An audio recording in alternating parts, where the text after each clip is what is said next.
CAA নিয়ে মমতাকে তোপ অমিত শাহ। বালুরঘাটে সুকান্ত মজুমদারের কেন্দ্রে বাংলায় প্রথম প্রচারে এসে কেন্দ্রীয় স্বরাষ্ট্রমন্ত্রীর তোপ।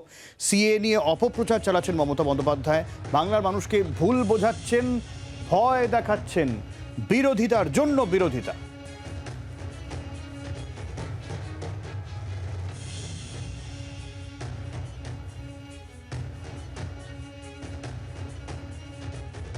हमने एक कानून पारित किया है सीए का। ममता दीदी बंगाल के लोगों को गुमराह कर ये कह रही है कि आपने एप्लीकेशन किया तो आपका नागरिकता चला जाएगा। अरे नागरिकता है ही नहीं ममता दीदी, आपको क्या मालूम है?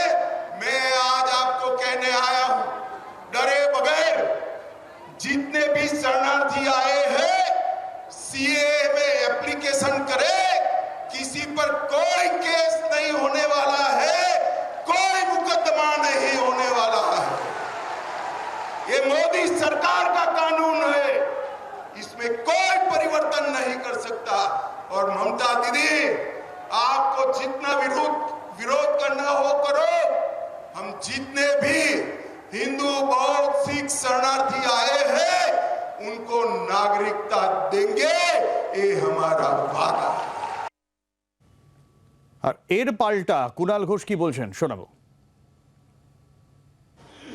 সিএ নিয়ে মমতা বন্দ্যোপাধ্যায় কোথাও কোনো ভুল বোঝাচ্ছেন না।